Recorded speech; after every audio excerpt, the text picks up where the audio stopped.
बिस्मिल्लाहिर्रहमानिर्रहीम। अस्सलाम वालेकुम। कुकिंग एंड ब्यूटी विद तैनियत में आपको वेलकम कहती हूँ। आज मैं आपके साथ जो रेसिपी शेयर करने जा रही हूँ वो हमारा रवायती मीठा है खीर, जो कि हर मौके पे हर इवेंट पे बनाई जाती है। चाहे वो शादी हो, कोई दावत हो या ईद का मौका हो, तो हर एक मौके पे खीर जो है वो लाजमी बनती है। चाहे कोई और मीठा साथ बने या ना बने, लेकिन खीर जो है वो लाजमी होती है। मैं आपको आज बहुत ही जबरदस्त और बहुत ही आसान तरीके से खीर बनाना सिखाऊंगी। आप इसको मेरे तरीके से बनाएंगे तो इंशाल्लाह आप देखेंगे कि आपको बाजार के डब्बे वाली खीर से भी ज्यादा मजेदार लगेगी और उतने ही वक्त में ये बनेगी। इसमें ज्यादा वक्त भी नहीं लगेगा। और स्पेशली ये खीर जो है वो शादियों के मौके पे बनाई जाती है। तो आप इसको जब भी दावत हो कोई या ईद का मौका हो तो आप लाजमी इसको मेरी रेसिपी से बनाएं। उम्मीद है कि आपको ये बहुत ज्यादा पसंद आएगी। अच्छा, उसके लिए जो मैं आपको बताने जा रही हूँ, देखें तकरीबन पौना कप के करीब मैंने बारीक चावलों को ग्राइंड कर लिया है। ठीक है, खुश्क चावलों को मैंने ग्राइंड कर लिया है। अच्छा, हाफ कप के करीब मैंने इसमें चीनी रख ली है। चीनी अगर आप ज्यादा तेज मीठा या कम वो अपने हिसाब से रखेंगे। ये जो मैं आपको मीठा बता रही हूँ बस मुनासिब मीठा है, बहुत तेज नहीं है ना कम है। तो ये पौना कप के करीब जो है चावल है और ये हाफ कप के करीब जो है वो चीनी ले ली हमने।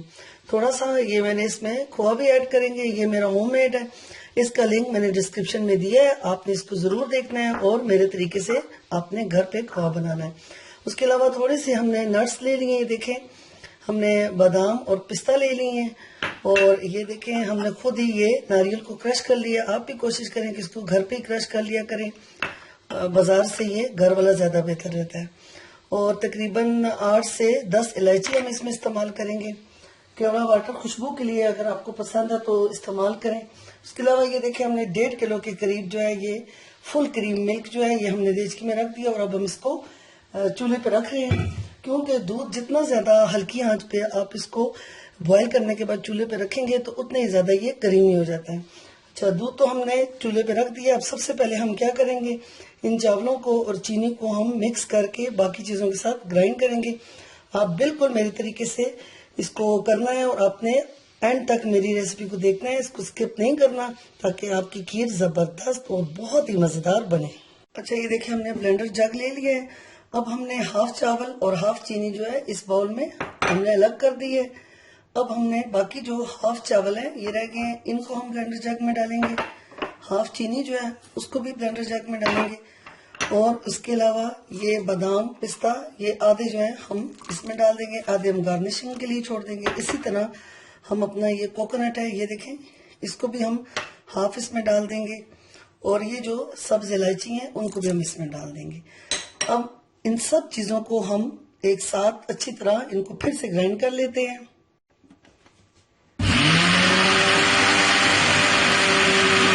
ये देखिए बहुत ही अच्छे तरीके से ये सब कुछ ग्राइंड हो चुका है। अब इनको दोबारा से बाउल में हम शिफ्ट करते हैं। अब बाकी की जो हमने चीनी और चावल निकाले थे उनको भी हमने इनमें मिक्स कर देते हैं अच्छे तरीके से। अच्छा, हमने ये देखें इनको मिक्स करने के बाद हमने 2 कप में डाल दिया है। हमारा 1 किलो से ज्यादा है, 1.5 किलो के करीब दूध है। अगर आप 1 किलो दूध में बनाना चाहते हैं तो ये 1 कप चीनी चावल नट्स सब्ज इलायची सब कुछ मिक्स करके ग्राइंड करके ये देखें आपने सिर्फ उसमें 1 कप डालना है। अगर 2 किलो दूध है तो फिर 2 कप डालने, उस हिसाब से आपने अपनी खीर को बनाना है। चाहे आप 5 किलो खीर बना रहे हैं कि 10 किलो खीर बना रहे हैं, उस हिसाब से आप 1 कप के हिसाब से अपना जो है ये ग्राइंड किया हुआ सारा ये तैयार कर लेना है। अब हमारा 1.5 किलो दूध है तो हमने 1 कप भरा हुआ और 1 आधे से भी कम जो है कप ये हमने चावल चीनी नट्स सब मिक्स करके रख दिए। तो ये हमारा इतना हो चुका है। अब हम चूल्हे पे जो दूध हमने रखा हुआ काफी टाइम से, जो हमारा दूध उबल चुका है और क्रीमी हो चुका है, तो अब तेज उबलते हुए दूध में इसको हम मिक्स करते हैं। ये देखिए दूध अच्छी तरीके से हमारा बॉयल हो चुका है। अब हम इसमें वो अपना ग्राइंड किया हुआ सारा चावल चीनी सब कुछ 1 कप और 1 हाफ कप से भी कम है ये हम इसमें डाल देते हैं और इसको हम थोड़ी शुरू में थोड़ी सी तेज आंच रखेंगे और फिर उसके बाद हल्की आंच पे हम इसको बनाएंगे। अभी तेज आंच पे हम इसको 4 से 5 मिनट तक पकाएंगे। 4 से 5 मिनट तक आप इसमें मुसलसल चम्मच चलाती रहें इस तरीके से। और आप इस टाइम पे हल्का सा मीठा अपना चख भी लें। अगर आप ज्यादा चीनी पसंद करते हैं तो आप थोड़ा सी इसमें साथ चीनी ऐड कर सकते हैं। अच्छा, अब आप साथ इसमें एक खोआ भी ऐड कर दें। और थोड़ा सा अगर चाहें तो आप कंडेंस मिल्क भी इसमें 1 चम्मच के करीब या 2 चम्मच, जितना भी आप देखें। अगर मीठा फिर आपने थोड़ा कम रखना है। कंडेंस मिल्क से बहुत ही अच्छा इसका टेस्ट आता है। इस तरह थोड़ा सा आप ये भी ऐड कर दें और इसमें मुसलसल चम्मच चलाएं ताकि ये खीर नीचे ना लग जाए। ये देखें, नहायत ही खुशबूदार और बहुत ही जायकेदार हमारी शाही खीर बनेगी। बिल्कुल शादियों की खीर जैसी होगी। आप इसको जरूर बनाएं। ईद के मौके पे तो खीर बनती ही है, तो आप इसको इस दफा मेरी रेसिपी से बनाएं तो बहुत ही ज्यादा जबरदस्त बनेगी। कोई नहीं जान पाएगा कि आपने ये खीर घर पे बनाई है।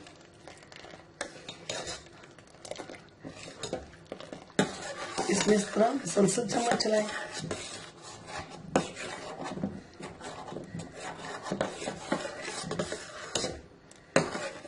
मेरे channel cooking and beauty with Tainiyat को जरूर सब्सक्राइब करना है और उसको लाइक भी करना है और बेल आइकन के बटन को भी दबाना है ताकि मेरी हर आने वाली वीडियो जो है वो सबसे पहले आपके पास आए। 4 से 5 मिनट हो चुके हैं। इसको हमने तेज आंच पे पकाया। अब हम इसको हल्की आंच पे 5 से 7 मिनट तक पकने देंगे, लेकिन बीच में हम इसमें चम्मच अपना चलाते रहेंगे ताकि खीर जो है वो नीचे न लग जाए। इसको आपने छोड़ना नहीं है। अब हम इसकी आंच हल्की कर देते हैं और तकरीबन 5 से 7 मिनट के बाद हमारी खीर जो है वो बिल्कुल तैयार हो जाएगी। और इस वक्त में आप इसमें थोड़ा सा चंद कतरे केवड़ा वाटर भी डाल दें। इससे भी बहुत अच्छी इसकी खुशबू होती है। अब इसकी आंच हल्की कर देते हैं और 5 से 7 मिनट के बाद फिर इसको देखते हैं। ये 8 से 10 मिनट हो चुके हैं खीर को पकते हुए। देखें, बिल्कुल गाढ़ी हो चुकी है। ये देखें, अब मैं आपको इसको सर्व करके बताती हूँ। ये देखें, हमारी जबरदस्त शादियों वाली शाही खीर बन के तैयार हो चुकी है, जिसको मैंने नट्स से और खोपरे से और कलरफुल खोपरे से बेहतरीन इसको डेकोरेट कर लिया है। उम्मीद है कि आपको ये बहुत ज्यादा पसंद आएगी। आप इसको मेरे तरीके से लाजमी बनाएं और बहुत ही जबरदस्त आपको लगेगी। उम्मीद है कि आपको मेरी ये खीर की वीडियो बहुत ज्यादा पसंद आएगी। इसको अपने किसी भी फंक्शन में, ईद पे या किसी दावत के मौके पे जरूर बनाना है और मुझे जरूर याद करना है। और मेरे channel cooking and beauty with Tainiyat को जरूर सब्सक्राइब करना है, उसको लाइक करना है और अपने तमाम दोस्तों के साथ मेरी इस रेसिपी को आपने शेयर भी करना है। अब मुझे इजाजत दें। अल्लाह हाफिज।